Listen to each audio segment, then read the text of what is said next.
അതേപോലെ നയന രാവിലെ അടുക്കളയിലെ ജോലിയൊക്കെ ചെയ്തുകൊണ്ടിരിക്കുകയാണ്. ഈ സമയത്ത് ദേവയാനിയും ജലജയൊക്കെ സ്ഥിരം പോലെ പത്രമൊക്കെ വായിച്ചുകൊണ്ടിരിക്കുന്നുണ്ട്. കനകവും നവിയും അവളെ സഹായിക്കാനായിട്ട് അടുക്കളയിലും കയറിയിട്ടുണ്ട് കേട്ടോ.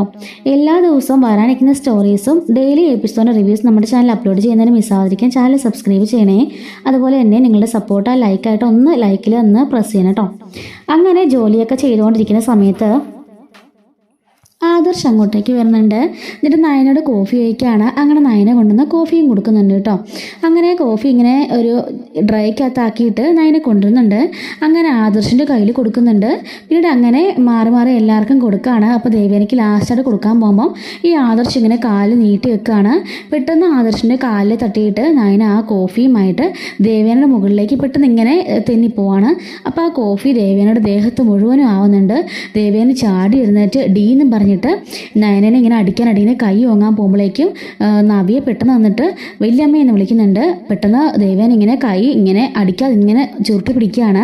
അപ്പോഴേക്കും മുത്തശ്ശൻ ചോദിക്കുകയാണ്, എന്താ ദേവേനെ നിനക്ക് ഒന്ന് പറഞ്ഞ രണ്ടിന് അടിക്കാൻ മാത്രം നീ വളർന്നു എന്നൊക്കെ ചോദിക്കുന്നുണ്ട്.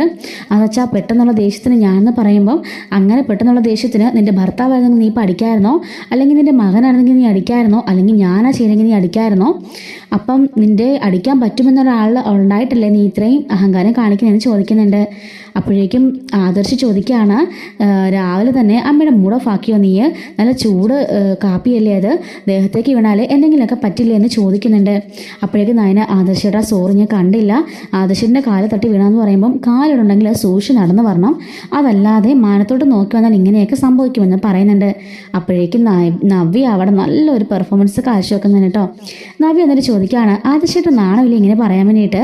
നയന അങ്ങോട്ടേക്ക് കോഫി എടുക്കാൻ പോയപ്പോൾ ഞാൻ കണ്ടതാ ആദർശയുടെ കാല് അകത്ത് തന്നെ വെച്ചിരിക്കുകയായിരുന്നു. എന്നിട്ട് നയന തിരിച്ചിടാൻ നേരം ആദർശേട്ടൻ കാല് നീട്ടി വെച്ചത്. അപ്പോൾ പിന്നെ നയന എങ്ങനെ കാണാനാ? ആദർശേട്ടനല്ലേ സൂക്ഷിക്കേണ്ടിയിരുന്നത്, അതല്ലാതെ ആദർശേട്ടൻ കുറ്റം ചെയ്തിട്ട് നയനയുടെ മേലെ അത് അടിച്ചേൽപ്പിക്കുകയാണോ എന്ന് ദേഷ്യപ്പെട്ട് നവി ചോദിക്കുന്നുണ്ട്. ഇത് കേൾക്കുമ്പോഴേക്കും ആദർശിനും ദേവയാനിക്കും ഒന്നും പറയാൻ പറ്റാത്ത അവസ്ഥയിൽ ഇങ്ങനെ നിൽക്കുന്നുണ്ട്. മുത്തശ്ശൻ പറയാണ്, എന്തായാലും നബിമോളെ അത് കലക്കി, അത് ചോദിച്ചത് നീ കറക്റ്റ് കാര്യം തന്നെ ചോദിച്ചേ.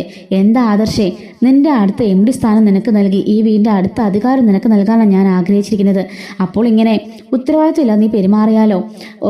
ആരുടെ വശത്താണോ ന്യായം അവരുടെ വശത്താണ് നിൽക്കേണ്ടത്, അല്ലാതെ നിനക്ക് ഇഷ്ടപ്പെട്ടവരുടെ വശത്തല്ല നിൽക്കേണ്ടത്. ഒരു വീടാണെങ്കിലും ഒരു MLA ആണെങ്കിലും ഒരു രാജ്യത്തെ മുഖ്യമന്ത്രി ആണെങ്കിലും പ്രധാനമന്ത്രി ആരാണെങ്കിലും തന്നെ അവർ ജനങ്ങളെ സേവിക്കണം. അവരുടെ താഴെയുള്ള ആരാണോ അവരെ എല്ലാവരും ഒരുപോലെ കണ്ട് സേവിക്കുകയാണ് ചെയ്യേണ്ടത്. അതാണ് ഒരു കുടുംബനാഥനും ഒരു നാടിൻ്റെ നാഥനും ഒക്കെ ചെയ്യേണ്ടത്. അല്ലാതെ അവർക്ക് ഇഷ്ടമുള്ള ആൾക്ക് ഒരു നിയമം, ഇഷ്ടമില്ലാത്ത ആൾക്കാർക്ക് മറ്റൊരു നിയമം എന്നൊന്നും അല്ലെന്നൊക്കെ പറഞ്ഞ് മുത്തശ്ശൻ നമ്മുടെ ആദർശിനെ വറുത്ത് കോരുന്നുണ്ട്. അപ്പോഴേക്കും ആദർശ് പറയാണ്, അല്ല മുത്തശ്ശ, അമ്മയുടെ ദേഹത്തേക്ക് പെട്ടെന്ന് ചൂട് വെള്ളം വീണപ്പോൾ ആ ഒരു ദേഷ്യത്തിൽ ഞാൻ പറഞ്ഞു പോയതാ എന്ന് പറയുന്നുണ്ട്. അപ്പോൾ നിന്റെ ഭാഗത്ത് തന്നെയല്ലേ തെറ്റ് എന്ന് ചോദിക്കുമ്പം, അതേ മുത്തശ്ശ, അവൾ അങ്ങോട്ട് പോയപ്പോൾ ഞാൻ ശ്രദ്ധിച്ചില്ല, കാലറിയാതെ നീട്ടി വെച്ചതാ.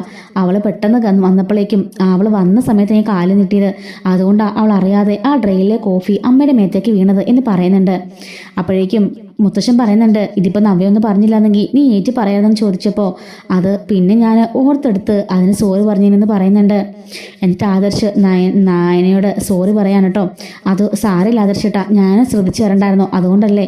സാരമില്ലെന്ന് പറഞ്ഞിട്ട് അവൾ ഡ്രൈയും കൊണ്ട് കരഞ്ഞുകൊണ്ട് അകത്തേക്ക് പോവാണ്. അപ്പോഴേക്കും അവിടെ കയ്യിൽ പിടിച്ചിട്ട് നവി ചോദിക്കുന്നുണ്ട്, നീ എന്തിനാ നയനെ കരയുന്നത്? തെറ്റ് ചെയ്തവരാ കരയണ്ടേ, തെറ്റ് ചെയ്യാത്തവർ ഒരിക്കലും കരേണ്ട ആവശ്യമില്ല. നയനെ പറയണ, ചേച്ചി ഒന്നും മിണ്ടാതിരിക്കുക, മതി, പ്രശ്നം വഷളാക്കണ്ട. എന്ത് പ്രശ്നം വഷളാക്കണ്ടെന്ന്?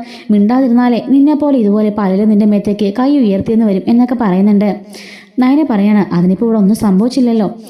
ഇനിയൊന്നും സംഭവിക്കരുത്, അതുകൊണ്ടാണ് പറഞ്ഞത്. നിനക്ക് ചോദിക്കാനും പറയാനും ആളില്ലെന്നാ ഇവിടെയുള്ള ചിലരുടെയൊക്കെ വിചാരം. അതുകൊണ്ടാണല്ലോ എന്തുണ്ടായാലും നിന്റെ മേലെ കൈവെക്കുന്നത്. നിനക്ക് ചോദിക്കാനും പറയാനും ആൾക്കാരുണ്ട്. നിനക്കൊരു അച്ഛനുണ്ട്, നിനക്കൊരു അമ്മയുണ്ട്, നിനക്കൊരു അനിയത്തിയുണ്ട്, നിനക്കൊരു ചേച്ചിയുണ്ട്. അതുപോലെ തന്നെ നിന്നെ സ്നേഹിക്കുന്ന ഈ വീട്ടിലുള്ള മുത്തശ്ശനും മുത്തശ്ശിയും ചെറിയമ്മയും ചെറിയച്ഛനും ഒക്കെ ഉണ്ട് നിനക്ക് വേണ്ടി ചോദ്യം ചെയ്യാൻ എന്ന് പറയുന്നുണ്ട് കേട്ടോ. അതുകൊണ്ട് നീ ആരെയും പേടിക്കേണ്ട ആവശ്യമില്ല. നീ ഈ വീടിൻ്റെ മൂത്ത മരുമകളാ, അടുത്ത ഈ വീടിൻ്റെ അവകാശി നീ തന്നെയാ എന്നൊക്കെ നവ്യ ഇങ്ങനെ നയനോട് പറയുന്നത് നയനെ ബോൾഡാക്കാൻ ശ്രമിക്കുന്നുണ്ട്. അപ്പോഴേക്കും കനകത്തിനത് മനസ്സിലോർത്തിട്ട് വലിയ സന്തോഷമാണ് കേട്ടോ. അപ്പോഴേക്കും മുത്തശ്ശിനോട് ഇങ്ങനെ ചിരിച്ചുകൊണ്ട് എന്നിട്ട് പറയാണ്, എന്തായാലും നവ്യ നല്ല സ്മാർട്ടായിട്ടുണ്ട്. ഇപ്പോഴാണ് നവ്യ നല്ലൊരു ഇതായത്. നയനയ്ക്ക് സപ്പോർട്ടായിട്ട് നവ്യയോടത്തോളം കാലം നമ്മളെ പേടിക്കണ്ട, നയനനെ ഈ വിട്ടെന്ന് ആരും ഇറക്കി വിടില്ല എന്നൊക്കെ മുത്തശ്ശനും മുത്തശ്ശിയും കൂടെ പറയുന്നുണ്ട് കേട്ടോ. ആദർശാണെങ്കിൽ ആകെപ്പാടെ ചൂളി ഇങ്ങനെ നിൽക്കുകയാണ്.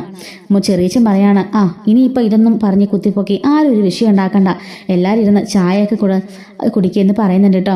അപ്പോഴേക്കും ദേവയാനി ഞാൻ പോയി സാരി ഒന്ന് മാറിട്ട് വരട്ടെ എന്ന് പറഞ്ഞ് അവൾ മുറിയിലേക്ക് പോയി കഥ അടയ്ക്കുകയാണ്. എന്നിട്ട് ദേവയാനി ഇങ്ങനെ ദേഷ്യം കൊണ്ട് അവിടെ നിന്ന് കലുതുള്ളതാണ്.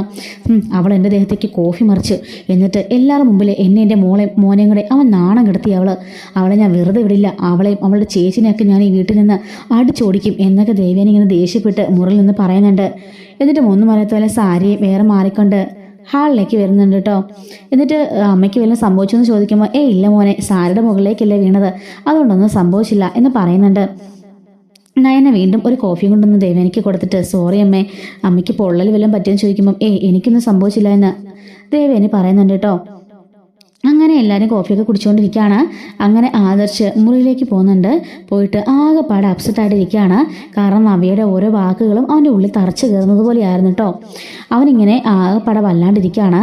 അപ്പോഴേക്കും അങ്ങോട്ടേക്ക് നയന വന്നിട്ട് നവ്യേച്ചി അങ്ങനെയൊക്കെ പറഞ്ഞതിന് സോറി ആദർശേട്ടാ, നവ്യേച്ചി പെട്ടെന്ന് എന്നുള്ള സ്നേഹം കൊണ്ട് പറഞ്ഞു പോയതെന്ന് പറയുമ്പം എവിടുന്ന് പൊട്ടിമുളച്ചു നിൻ്റെ ആ ചേച്ചിക്ക് ഇപ്പോൾ ഈ സ്നേഹം എന്ന് ചോദിക്കുകയാണ്. അതെന്താ ആദർശേട്ടാ, അതെൻ്റെ ചേച്ചിയല്ലേ, എപ്പോഴാണ് പൊട്ടിമുളിച്ചെന്നും എനിക്കറിയില്ല, പക്ഷെ ഇപ്പം എന്നോട് നല്ല സ്നേഹമുണ്ടെന്ന് പറയുന്നുണ്ട് കേട്ടോ. അപ്പോഴേക്കും ആദർശ് പറയാണ്, ഞാൻ എന്തായാലും ചെയ്തത് കാലി ഞാനറിയാൻ നീക്കി വെച്ചു, അത് ശരിയാ, പക്ഷെ നീ അവിടേക്ക് വന്നപ്പം നിനക്കൊന്ന് ശ്രദ്ധിച്ച് വന്നോടായിരുന്നോ, അമ്മയുടെ ദേഹത്തേക്ക് ചൂട് വെള്ളമാണ് മറിഞ്ഞത്, മുഖത്തേക്ക് എങ്ങനെ മറിഞ്ഞെങ്കിൽ പൊള്ളലേക്കില്ലായിരുന്നു ചോദിക്കുകയാണ്. അത് ശരി ആദർശേട്ടൻ പറഞ്ഞത്, എന്നോട് ക്ഷമിക്കുക ആദർശേട്ടാ എന്നൊക്കെ പറയുന്നുണ്ട്. അവിടെ വെച്ച് നീ ഇതൊന്നും പറഞ്ഞില്ലല്ലോ, എന്നെക്കൊണ്ട് നീ സോറി പറയിച്ചില്ലെന്ന് ചോദിക്കുമ്പോൾ ഞാൻ പറഞ്ഞു ആദർശേട്ടന് സോറി പറയാൻ, ആദർശേട്ടൻ തന്നെയല്ലേ സോറി പറയുന്നത് ചോദിക്കുകയാണ്.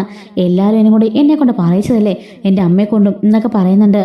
ആദർശേട്ടാ, എൻ്റെ ദേഹത്തേക്ക് കൈ ഉയർത്തിയത് ആദർശേട്ടൻ്റെ അമ്മയല്ലേ, അത് തെറ്റല്ലേ, അത് ആദർശേട്ടന് തോന്നുന്നില്ലെന്ന് ചോദിക്കുമ്പം അതമ്മ കാണിച്ചത് തെറ്റ് തന്നെയാണ്, പക്ഷെ അമ്മയ്ക്ക് പെട്ടെന്നുണ്ടായ ദേഷ്യത്തിന് അമ്മ അങ്ങനെ ചെയ്തു പോയതല്ലേ, അല്ലാതെ അമ്മ മനഃപൂർവ്വം ഒന്നും അല്ലല്ലോ എന്ന് ചോദിക്കുമ്പം അതിനുള്ള മറുപടി മുത്തശ്ശൻ അപ്പം തന്നെ പറഞ്ഞായിരുന്നല്ലോ. മുത്തശ്ശനോ ആദർശേട്ടനോ അതുപോലെ തന്നെ അച്ഛനോ ഒക്കെ ആയിരുന്നെങ്കിൽ അമ്മ അങ്ങനെ പെട്ടെന്നുള്ള എടുത്തിയാടത്തിൽ കൈ വെക്കുമായിരുന്നോ? ഇല്ലല്ലോ. അപ്പോൾ ഒരു സെക്കൻഡ് അമ്മ ഒന്ന് ചിന്തിച്ചില്ലേ ഞാൻ ആരുമല്ല എന്ന്, അതുകൊണ്ടല്ലേ കൈ ഉയർത്തിയാൻ കൈ പൊക്കിയെന്ന് ചോദിക്കുന്നുണ്ട്. അപ്പത്തേനും അവളിങ്ങനെ പറഞ്ഞതിൻ്റെ കലിപ്പിൽ ഇങ്ങനെ ആദർശ് ഇങ്ങനെ നിൽക്കുന്നുണ്ട് കേട്ടോ. എന്തായാലും ആദർശനൊന്നും കാര്യമാക്കണ്ട, ചേച്ചി ഇപ്പം പണ്ടത്തെ പോലെ ഒന്നും അല്ല കേട്ടോ, നല്ല ബോൾഡാ. അപ്പോഴേക്കും ആദർശ് പറയണം, നിന്റെ ചേച്ചി പണ്ടേ ബോൾഡാന്ന് എനിക്കറിയാം, പിന്നെ നീ ഇച്ചിരി കൂർബൂതിയിൽ കളിക്കുന്നവളാ, നീ എല്ലാവരുടെ മുമ്പിൽ നീ ആരോടും ഒന്നും സംസാരിക്കില്ല, പകർന്ന് നീ ഇപ്പം ചേച്ചിയെ കൊണ്ടല്ലേ സംസാരിപ്പിക്കുന്നത്, അങ്ങനെ നീ സേഫ് സോണിലായിട്ട് നിന്റെ ചേച്ചിനെ എല്ലാവരുടെ മുമ്പിൽ ഇതാക്കാൻ നിൽക്കലും ചോദിക്കുമ്പോൾ നയന പറയുന്നുണ്ട്, ഞാൻ ആരെയും അങ്ങനെ ഒന്നും ചെയ്യാൻ നിൽക്കുന്നില്ല, എൻ്റെ ചേച്ചി പറയാനുള്ള സ്വാതന്ത്ര്യം എൻ്റെ ചേച്ചിക്കുണ്ട്, അതല്ലാതെ ഞാൻ പറഞ്ഞ് പറയിപ്പിക്കേണ്ട യാതൊരു കാര്യമില്ല, പിന്നെ എൻ്റെ കാര്യം നോക്കാൻ എനിക്ക് നന്നായിട്ടറിയാം എന്ന് പറയുന്നുണ്ട് കേട്ടോ നയന. ആദർശാണെങ്കിൽ കലിവുണ്ട് അവിടെ ഇങ്ങനെ ഇരിപ്പുണ്ട്. ഇതുപോലെ വരാനിരിക്കുന്ന സ്റ്റോറീസൊക്കെ നമ്മുടെ ചാനൽ അപ്ലോഡ് ചെയ്യുന്നുണ്ട്, ഡെയിലി എപ്പിസോഡ് അപ്ലോഡ് ചെയ്യുന്നുണ്ട്. മിസ്സാവാതിരിക്കാനായിട്ട് ചാനൽ സബ്സ്ക്രൈബ് ചെയ്ത് സപ്പോർട്ട് ചെയ്യണേ. Thanks for watching.